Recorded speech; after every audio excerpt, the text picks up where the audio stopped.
Hermanos, el título de esta tarde del mensaje le hemos puesto los frutos de una religión pura. Los frutos de una religión pura. Y vamos a abrir Santiago capítulo 1 y vamos a estar leyendo solamente 2 versículos de una manera expositiva. Santiago capítulo 1, versículos 26 y 27. Y la predicación expositiva se trata de ir definiendo y desarrollando cada uno de los textos que encontramos en estos 2 versículos. Santiago capítulo 1, versículo 26 y versículo 27, y dice la palabra de Dios: si alguno se cree religioso entre vosotros y no refrena su lengua, sino que engaña su corazón, la religión de tal es, ¿qué dice Santiago? Es vana. El versículo 27, la religión pura y sin mácula delante de Dios el Padre es esta: visitar a los huérfanos y a las viudas en sus tribulaciones y guardarse sin mancha del mundo. Y a manera de introducción, quiero platicarles un relato, una pequeña historia que sucedió hace unos años en Estados Unidos con un hombre de 29 años que se llamaba John.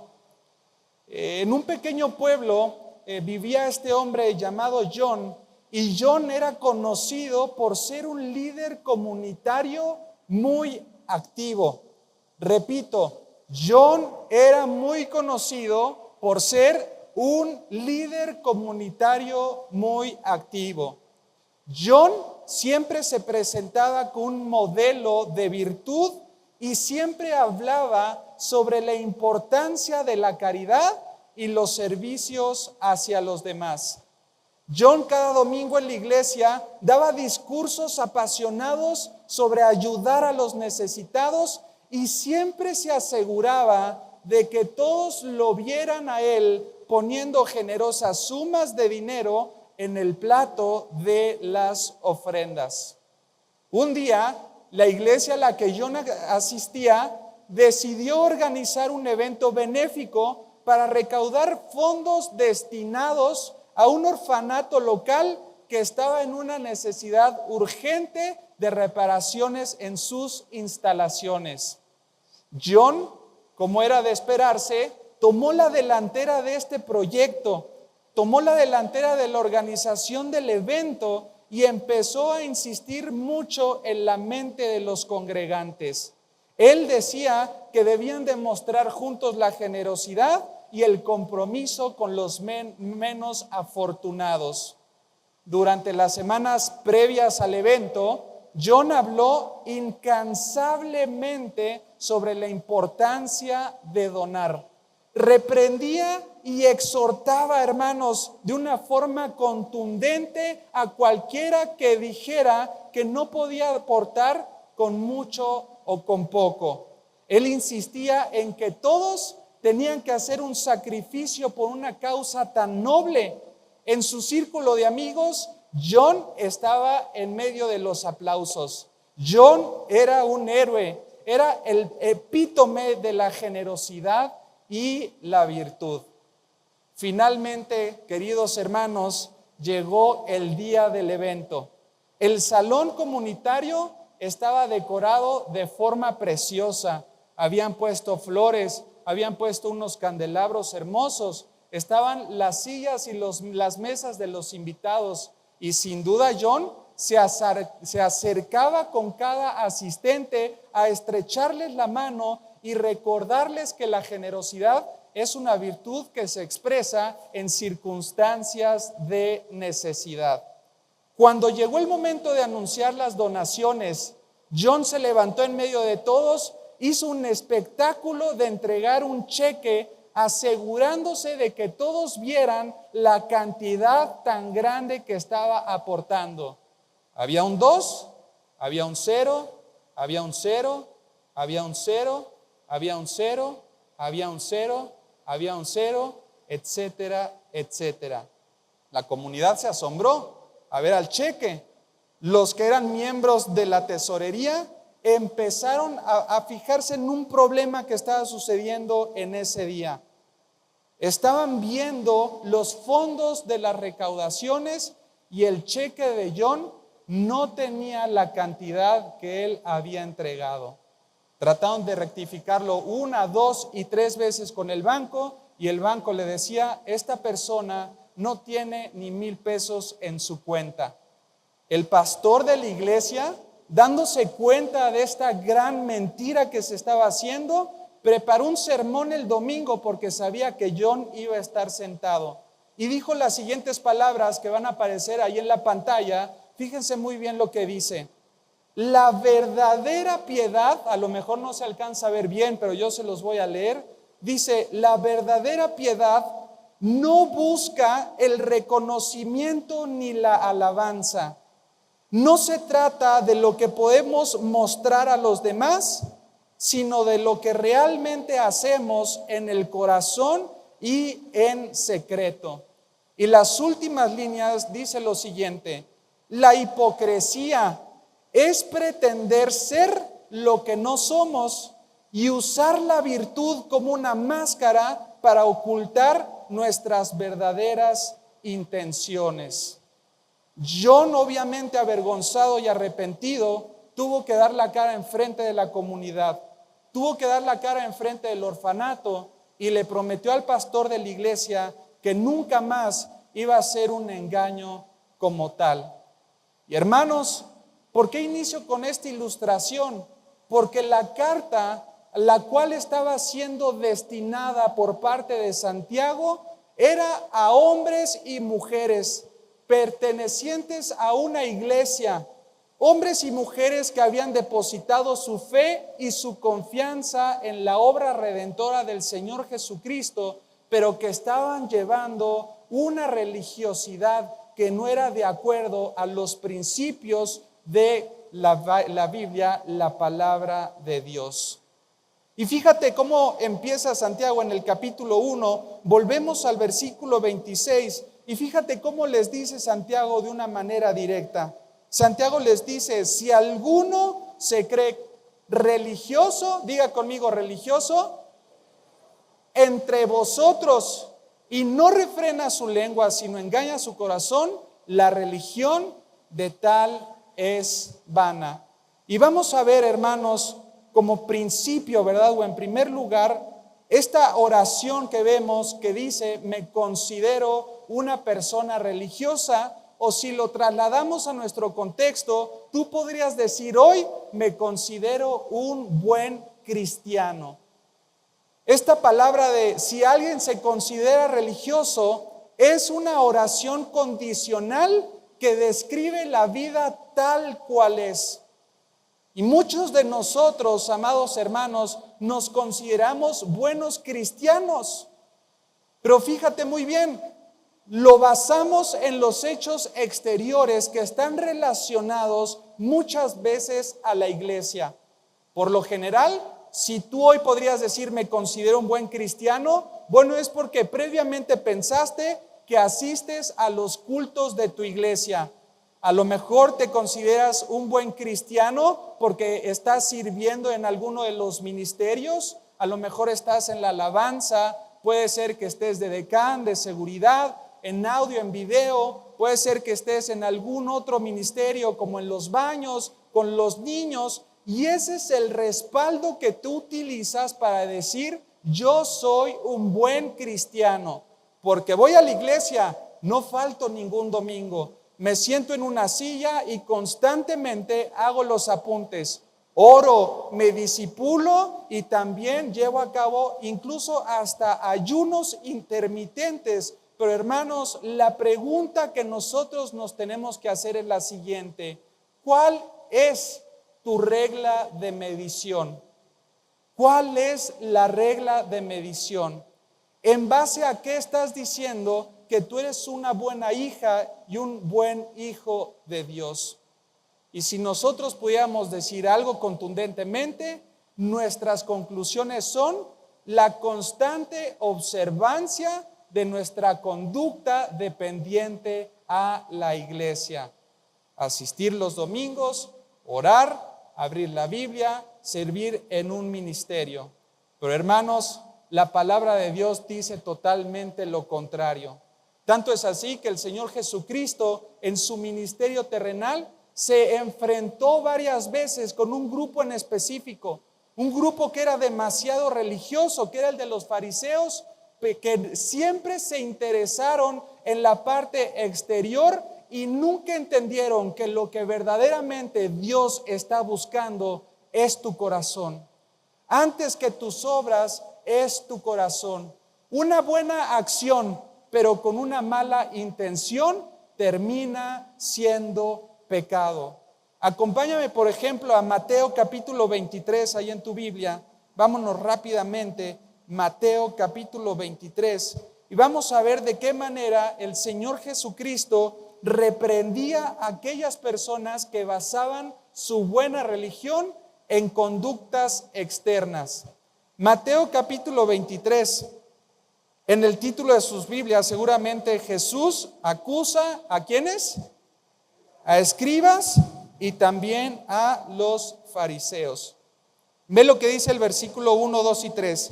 Entonces habló Jesús a la gente y a sus discípulos diciendo: en la cátedra de Moisés se sientan los escribas y los fariseos.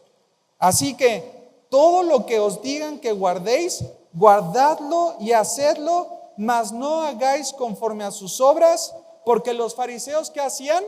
Ellos dicen, ¿pero qué? Pero no hacen. Vamos a saltarnos al versículo 5 y dice: antes hacen todas sus obras para hacer ¿qué? Vistos por los hombres, pues ensanchan sus filacterias y extienden los flecos de sus mantos. Vamos a saltarnos ahora al versículo 14 y dice la palabra de Dios: ay de vosotros, escribas y fariseos, ¿cómo los llama? Hipócritas, porque devoráis las casas de las viudas y como pretexto hacéis largas oraciones, por esto recibiréis mayor condenación. Vamos al versículo 23. Dice la palabra de Dios: ay de vosotros, escribas y fariseos, hipócritas, porque ¿qué hacían, hermanos? Diezmáis la menta y el eneldo y el comino, y dejáis lo más importante de la ley, la justicia, la misericordia y la fe. Esto era necesario hacer sin dejar de hacer aquello. El versículo 25, avanzamos y dice: ay de vosotros, escribas y fariseos hipócritas, porque limpiáis lo de fuera del vaso y del plato, pero por dentro están llenos ¿de qué? De robo y de injusticia. Y terminamos con el versículo 27. Ay de vosotros, escribas y fariseos hipócritas, porque sois semejantes a sepulcros blanqueados, que por fuera a la verdad se muestran hermosos, mas por dentro están llenos de huesos muertos y de toda inmundicia. Hermanos, la enfermedad de la falsa religiosidad es una enfermedad que se viene arrastrando desde cientos de años hacia atrás. ¿Sabes que muchos nosotros como creyentes en el presente siglo somos muy rápidos para identificar y juzgar a las personas diciendo: este es un fariseo, este es otro fariseo, pero no nos acostumbramos a ver cómo está nuestro corazón y nuestro andar delante de Dios? El fariseísmo no solamente se nota en un orgullo, no solamente se nota en la soberbia. El fariseo creía, hermanos, que estaban bien delante de Dios. ¿Cuántos de nosotros hoy podríamos decir: yo estoy bien delante de Dios? Porque como aparece en la pantalla, voy a la iglesia, como aparece en la pantalla, leo la Biblia, oro, sirvo y a lo mejor también doy mis diezmos y mis ofrendas. Pero a la luz de la palabra de Dios, hermanos, en Santiago capítulo 1, versículo 26, quiero que juntos veamos cuál es el primer fruto del cual habla Santiago de una verdadera relación y comunión con Dios. Dice el versículo 26, si alguno se cree religioso entre vosotros porque hacen buenas obras, obras eclesiásticas, pero dice, y no refrena ¿qué? Su lengua, sino que engaña su corazón, la religión de tal es totalmente vana. ¿Cuál es el primer fruto, hermanos, de una verdadera religión? A diferencia de lo que podrías haber pensado al principio, según Santiago, es el dominio y el control de tus palabras. El dominio y el control de tus palabras. Esta frase que se menciona, refrenar tu lengua, es el mismo sentido del freno que se le pone a la boca de los caballos para poder manejarlos. Y en este caso, este freno nosotros nos los tenemos que poner a nosotros mismos, y el Espíritu Santo es el que controla todas nuestras palabras. Hermanos, no tenemos ni idea del poder tan profundo que pueda causar una palabra en la vida del prójimo. Dice la palabra de Dios que con el lenguaje podemos bendecir, pero también con nuestras palabras podemos maldecir y podemos destruir. Santiago más adelante lo desarrolla y dice que la lengua puede ser como un fuego abrasador que termina con las verdades y todo lo bonito de todo un bosque. Es como el timón de un barco que, aunque es un órgano muy pequeño, controla a toda la nave. ¿Cuál era el problema de los creyentes en este tiempo, amados hermanos? Que los cristianos le estaban echando la culpa a Dios de su desgracia.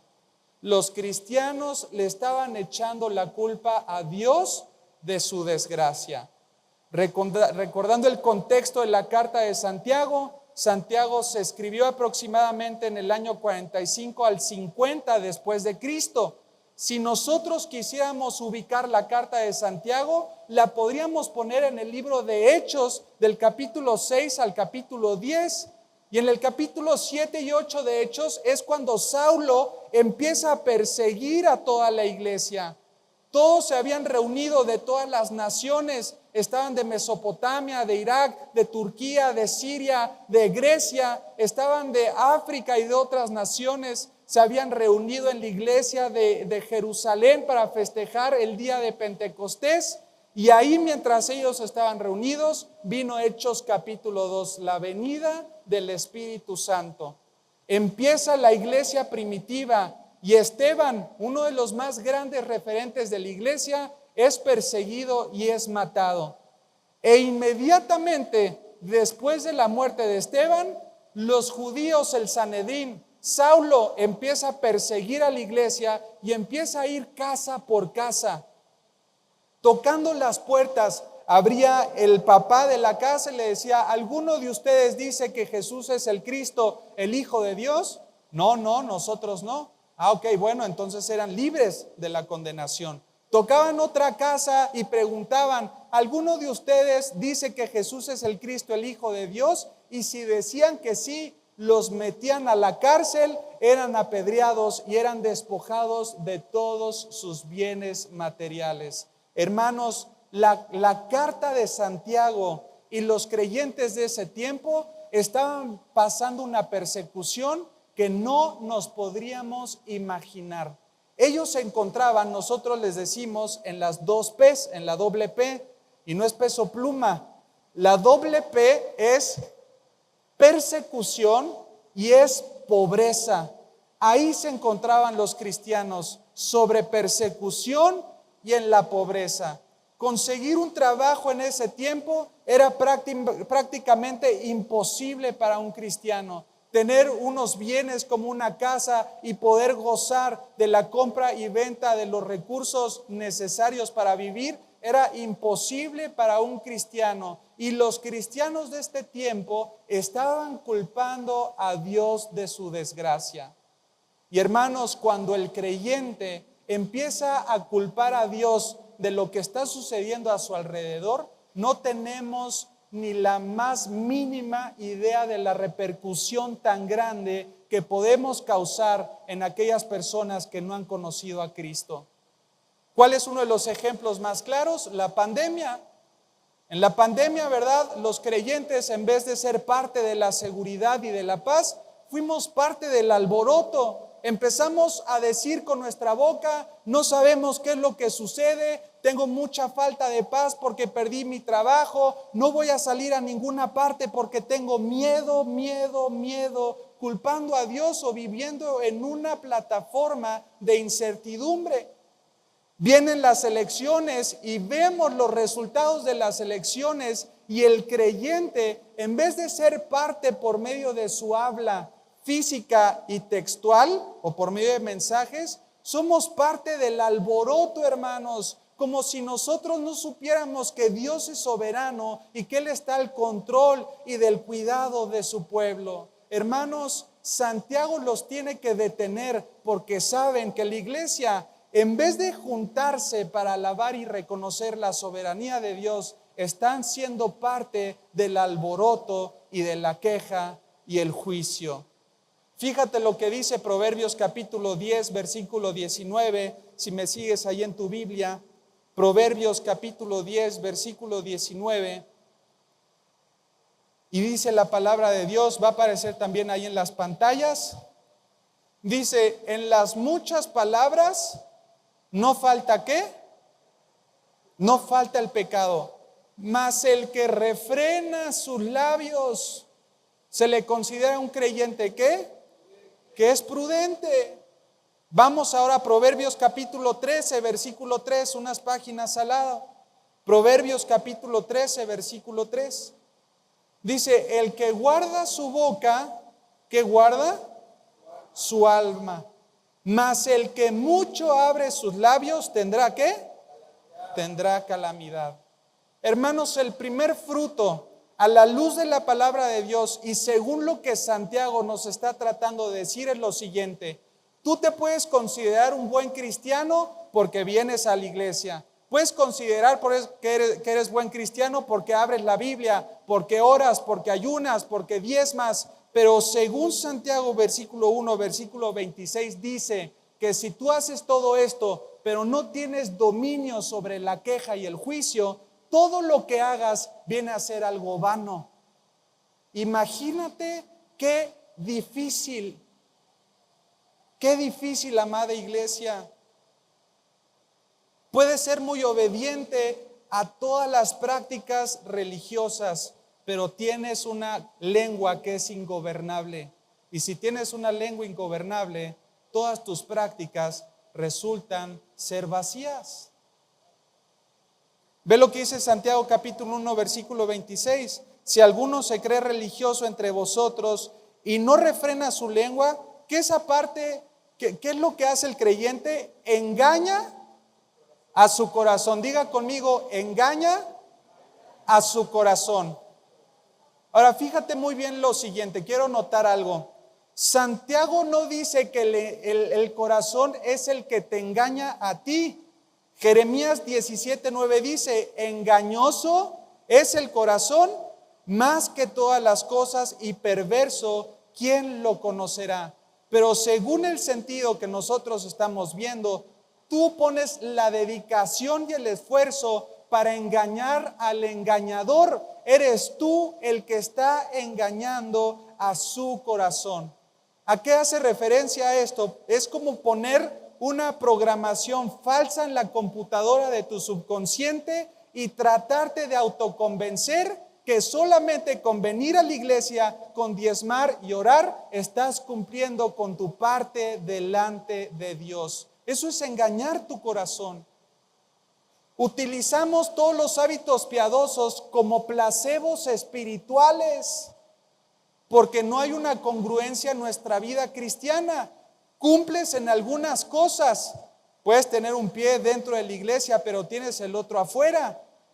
Cumples con muchas cosas, casi el 60% de los principios de la fe se podrían decir.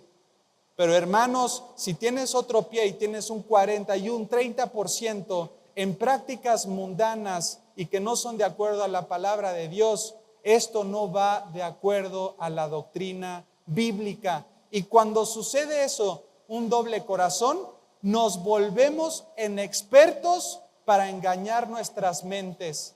Utilizamos la práctica piadosa como un placebo espiritual. No sé si se entiende. Voy a la iglesia y a lo mejor te dice tu esposa, oye, pero no has dejado de decir groserías. Y te dice el esposo, pero voy a la iglesia y ya ofrendé el domingo. Sí, pero no has dejado de decir groserías.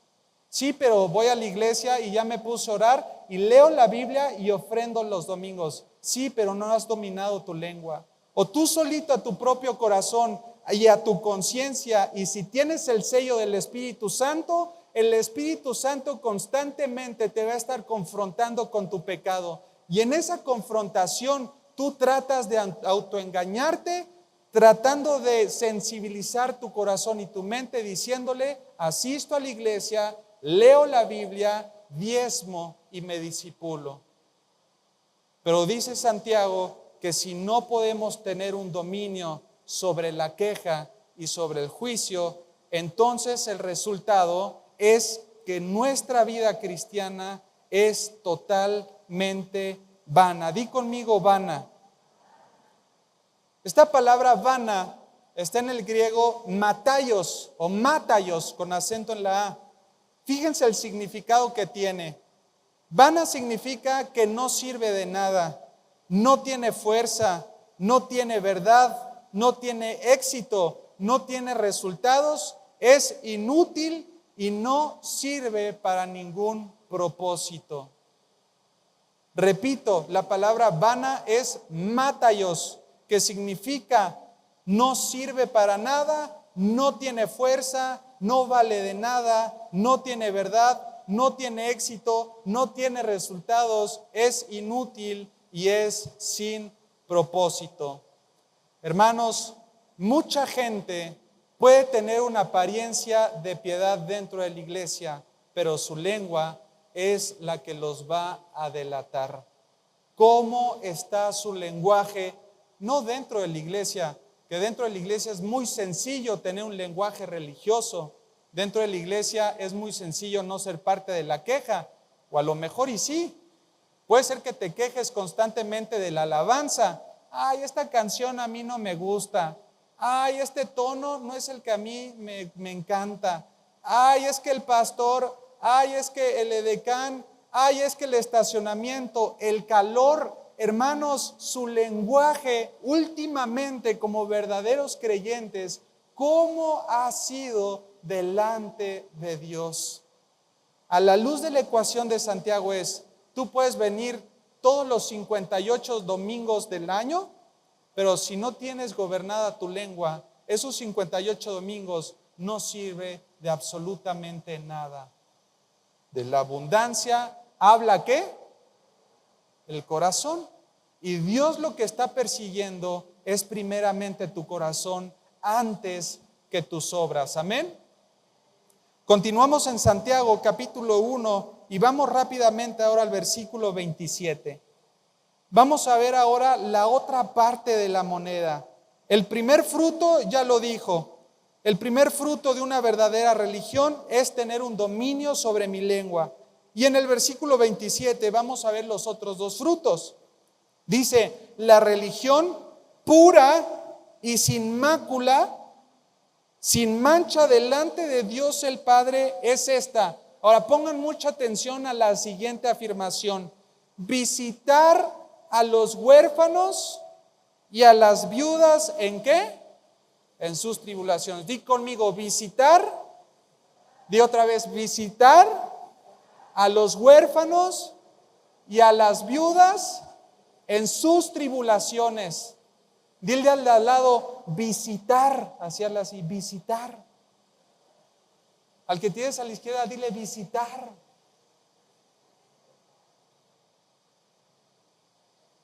Les digo que cuando yo estuve estudiando esta parte de la Biblia, de verdad yo se los digo con todo mi corazón, yo fui el primero que fui confrontado con esta porción.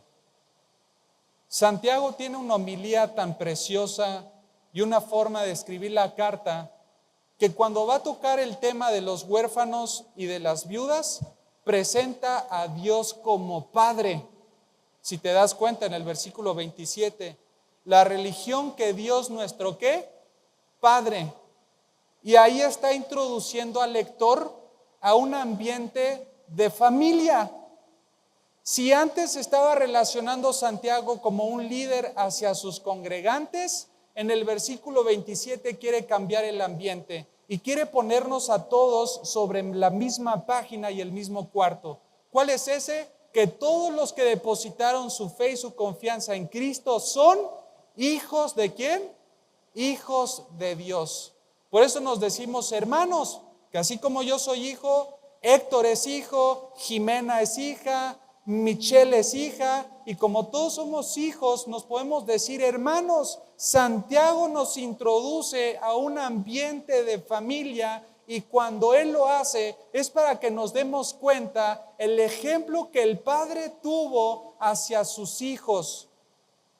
Somos los hijos de Dios, Dios es nuestro Padre y Él es el que tiene mucho cuidado de su familia. Y Él está esperando que sus hijos se cuiden entre ellos. Ve lo que dice, por ejemplo, Gálatas capítulo 6, versículo 10. Vamos rápidamente.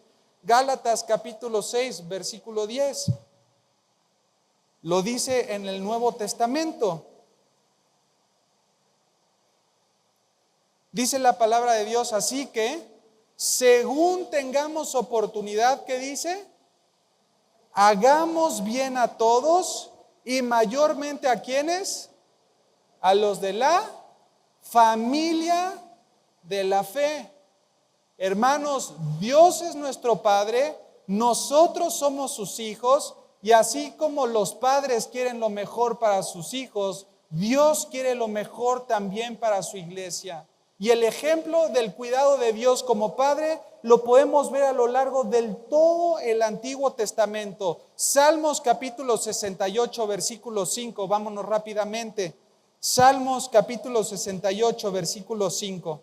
Dice la palabra de Dios que Jehová es el Padre de huérfanos, ¿y qué más? Y defensor de viudas. Es Dios en su santa morada. Vámonos ahora a Salmo 146, versículo 9. Salmo 146, versículo 9.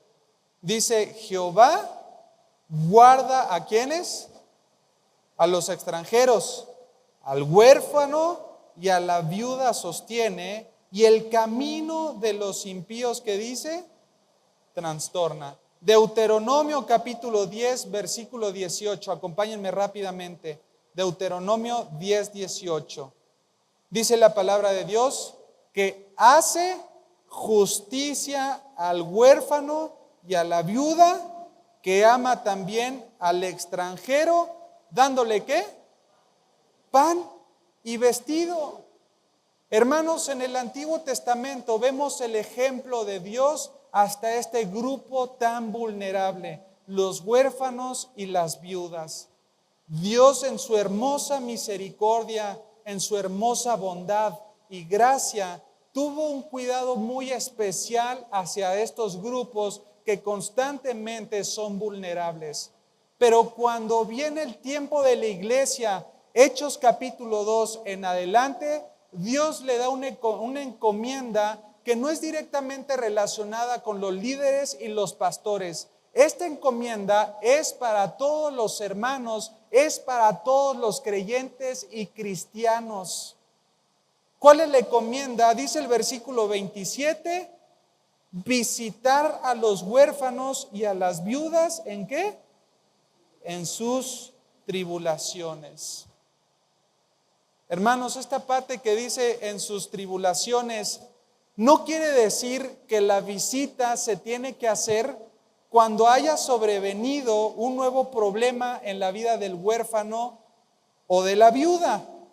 Esta palabra tribulación hace referencia a que la aflicción del huérfano y la aflicción de las viudas es un estado de una continua vida sin defensa. Es una continua vida sin defensa y de constantes problemas. Yo no sé ustedes, amados hermanos, pero si yo tuviera hijos el día de hoy y Dios me llevara a su presencia a mí y a mi esposa Jimena, a mí me encantaría que los creyentes de mi iglesia cumplieran con el versículo 27, que se hicieran cargo de cuidar y de visitar a los grupos que son vulnerables. Hacemos un pequeño resumen y podríamos ir concluyendo lo siguiente.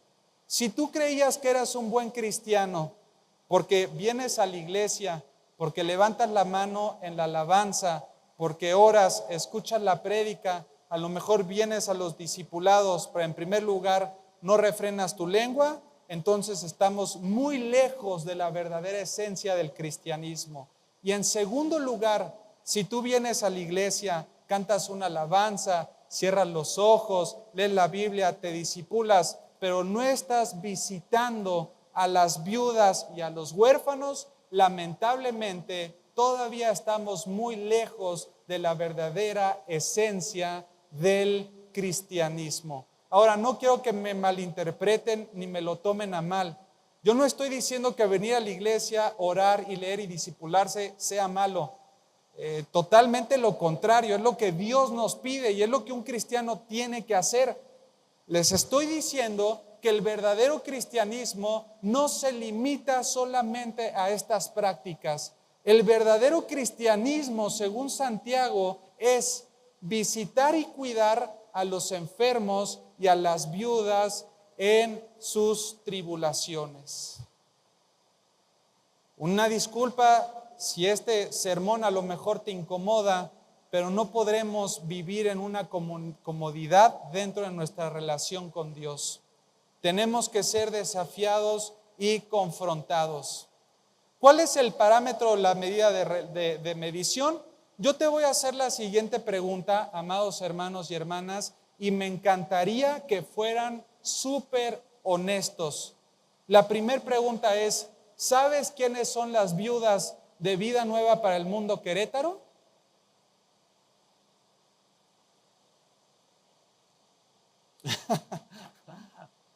A ver, otra vez, respondan de manera personal, ¿verdad? No es necesario exhibirnos, que levanten la mano.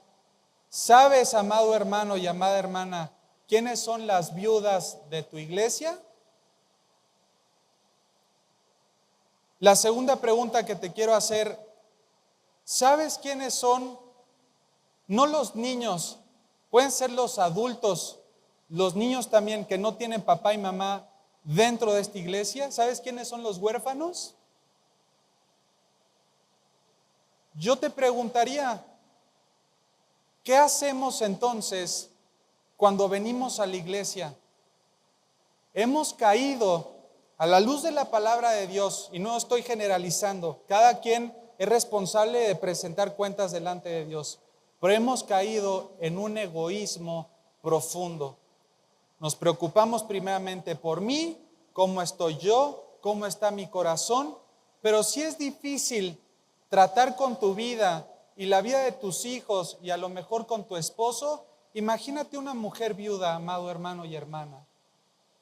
Si es difícil conseguir trabajo y es difícil conseguir medios para salir adelante en medio de la crisis, imagínate cuánto más una viuda o un huérfano que está dentro de la iglesia. Fíjate lo que dice Juan capítulo 13, versículo 35. El Evangelio de Juan capítulo 13, versículo 35. Dice la palabra de Dios: en esto conocerán ¿qué? Todos que son mis discípulos, si tuvierais ¿qué? Amor.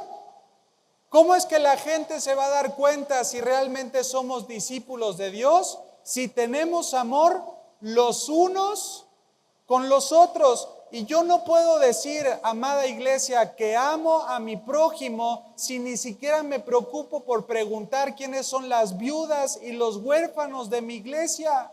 ¿Qué nos resumía el Señor Jesucristo? ¿En qué se resume la ley y los profetas? Amarás al Señor tu Dios, ¿y a quién más? Y a tu prójimo, hermanos, como a ti mismo. La verdadera religión pura y sin mancha, con una sincera fidelidad a Cristo, es según los parámetros de Santiago. Tener dominio sobre la queja y el juicio, visitar y cuidar de los grupos vulnerables, y en tercer lugar, el tercer fruto, el versículo 27 dice, mantenerse o guardarse sin mancha delante del mundo. Mantenernos sin mancha delante del mundo. Quiero que vean la siguiente frase que está ahí en las pantallas y dice lo siguiente: el peligro, síganme con mucho cuidado, el peligro no está en que la iglesia se halle dentro del mundo. Esto sería prácticamente imposible, porque para no ser del mundo nos tendríamos que ir del mundo. Nosotros vivimos en el mundo. Dice aquí, el peligro no está en que la iglesia se halle dentro del mundo, sino que el mundo se encuentre ¿dónde? Dentro de la iglesia. Y Santiago, hermanos, tiene toda la autoridad, todo el respaldo y el contexto para confrontar a los creyentes de su tiempo. ¿Por qué? Porque según lo que acabamos de ver, los creyentes estaban cayendo en la queja, en la murmuración, en el juicio. Los creyentes se estaban olvidando de los grupos vulnerables.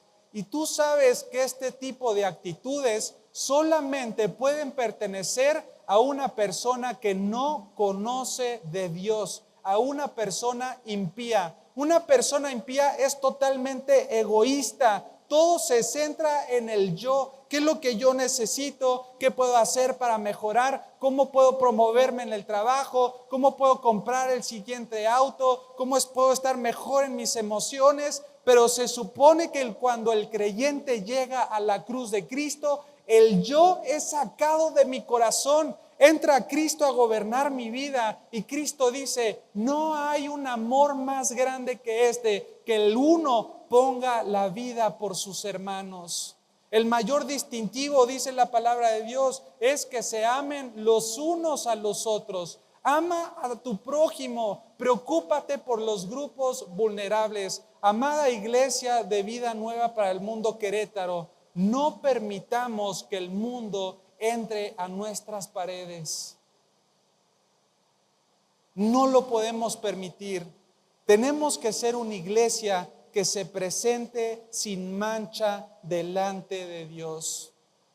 Si yo te preguntara, ¿te encantaría mantenerte limpio y limpia delante de Dios? Si tu respuesta es sí, yo te animaría en esta tarde a que cumplas con los 3 primeros frutos de Santiago. Esfuérzate, pide al Señor y la guía del Espíritu Santo para que puedas tener dominio sobre tu lengua. Hermano y hermana, por favor no llegues con quejas a la iglesia. No te quejes de los pastores, de la alabanza, del servicio, del calor. No te quejes de tu gobierno, no te quejes de la crisis. Trata de tener dominio sobre tu lengua. Escucha mucho, habla poco y haz todo lo que Cristo te pida. En segundo lugar, a partir de hoy, yo los quiero animar, como yo les dije al principio, también es un ánimo hacia mi vida. Nos vamos a preocupar todos por interesarnos quiénes son las viudas y los huérfanos de nuestra iglesia. Y conforme vayamos creciendo en el estudio y en la educación de la visita a estos grupos vulnerables, vamos a ir encaminando nuevamente un proyecto que yo tenía hace unas semanas, unos meses atrás, que eran los grupos de impacto. Los vamos a establecer con el permiso del pastor Alan, los vamos a establecer para hacer visitas a las viudas y a los huérfanos y de esta manera cumplir con que la palabra de Dios dice. ¿Cuántos estarían de acuerdo en esta tarde? Amén. Preocupémonos desde hoy. Hay que empezar a investigar quiénes son las viudas, quiénes son los huérfanos y seamos obedientes a la palabra de Dios. Santiago dice en uno de los textos, no sean solamente oidores, seamos hacedores de la palabra.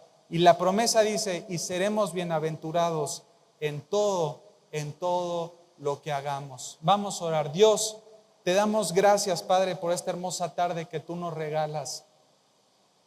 Gracias, Señor, porque tú eres bueno y para siempre es tu misericordia. Dios, yo primeramente delante de ti, Señor, como pastor te quiero pedir perdón, Padre, porque a lo mejor este ministerio de grupos de impacto, Señor, le ha faltado un poco más de fuerza, de dedicación. Pero Dios, hoy delante de ti, todos juntos como iglesia, yo también, Señor, delante de ti, nos queremos comprometer, Padre, realmente a cumplir con esta parte de las Escrituras. Señor, ayúdanos a tener un corazón sensible, sencillo y sumiso, poder ser obedientes y hacedores y, Padre, quitar el engaño de nuestro corazón. No puedo convencerme que estoy bien en mi cristianismo si no cumplo con esta parte de la Biblia. Ayúdanos, Señor, guíanos. Te clamamos, Padre, por las viudas de esta iglesia, Señor. Clamamos, Dios, para que tú les puedas dar paz y descanso en sus corazones. Clamamos, Señor, para que tú puedas sustentarlas en medio de las tribulaciones, que tú les puedas dar paz en medio de las aflicciones. Señor, oramos por los huérfanos, los que no tienen papá y mamá. Oramos, Padre, dice el Salmo 27, aunque mi padre y mi madre me dejaran, con todo y esto me recogerá Jehová. Oramos por ellos, Señor, y oramos, Padre, para que la iglesia Vida Nueva para el Mundo Querétaro pueda ser llevada a otro nivel, Señor, más arriba espiritualmente, que podamos seguir creciendo en madurez. En el nombre de Cristo Jesús te lo pedimos. Amén y amén. Que Dios bendiga su palabra, hermanos. Muchas gracias.